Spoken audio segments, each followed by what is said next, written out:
Tony Burke, first of all, could I ask you about the comment by the Israeli Deputy Foreign Minister who said the attitude of the current Australian government towards Israel is inflaming anti-Semitic emotions and that the government has not been doing enough to address anti-Semitism?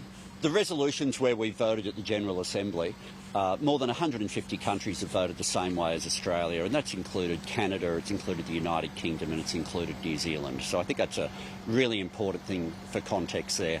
But additional to that, we've got legislation in the front of Parliament now on hate crimes. We brought the laws in making it an offence to engage in doxing.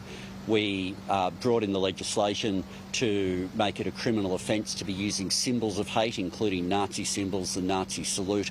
And we've established the Special Envoy for Anti-Semitism in Gillian Siegel. So this government has been acting and we will continue to.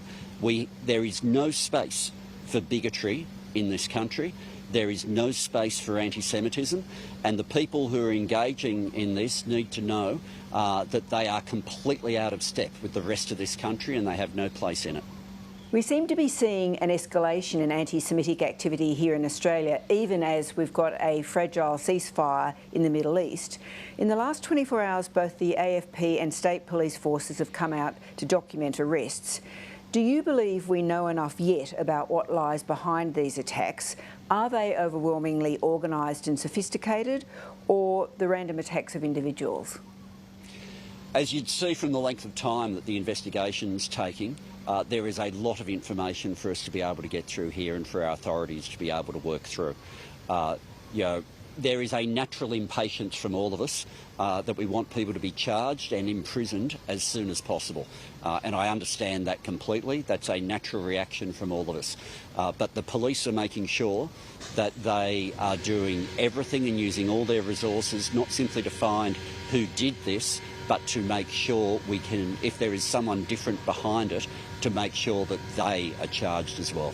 AFP Commissioner Rhys Kershaw has spoken of overseas actors paying local criminals to carry out some of these crimes.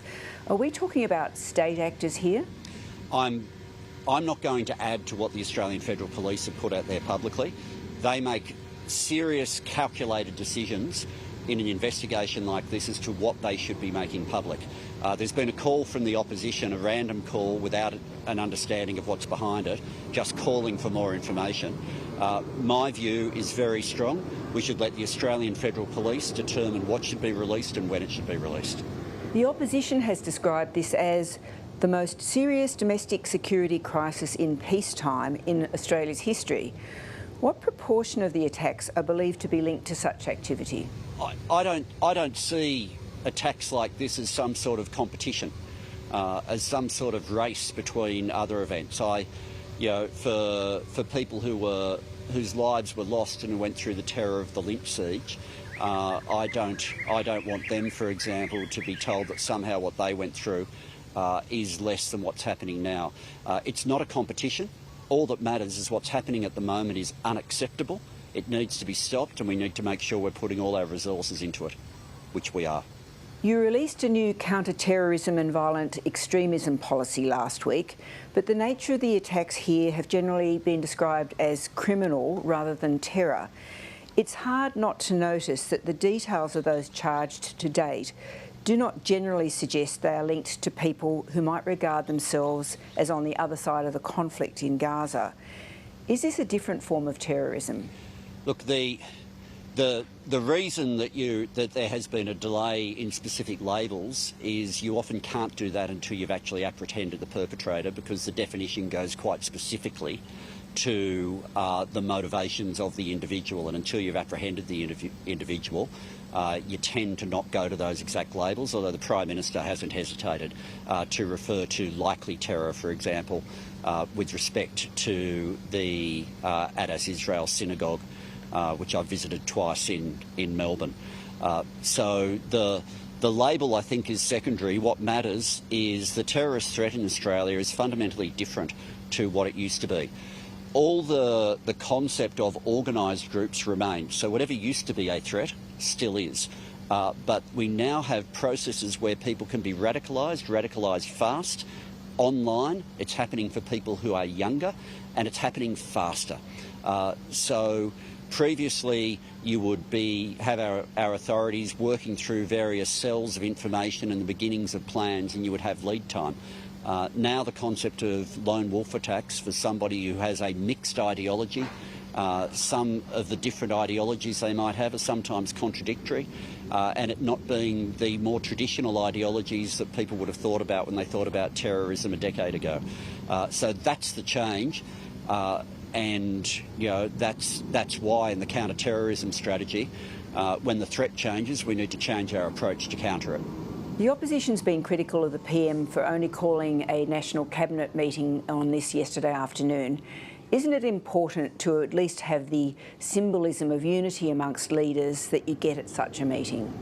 In terms of the symbolism isn't just in meetings, the symbolism is also in actions. The symbolism of us bringing in those anti-doxing laws mattered, and the action of the Liberal Party and Peter Dutton in voting against those laws is something that I will never understand. Similarly, the symbolism when Peter Dutton and James Patterson were last in government, of them spending 10 years trying to weaken our hate laws. They don't like to talk about it now, but their position while in government was that our laws against hate speech were actually too strong. So if they'd had their way, we would have now even fewer protections against anti-Semitism than where we are. And I'm glad that Labor joined with the crossbench in the Senate and stopped those changes to the Race Discrimination Act. This government does not believe what the previous government did. The previous government, regardless of what Peter Dutton says now, their policy was that you have a right to be a bigot. Our view is bigotry is not something that belongs in Australia. Anti-Semitism needs to be stamped out. All forms of bigotry are unacceptable, and our policies and our laws are geared to make sure that those who engage in hate crimes are found, are charged and are jailed.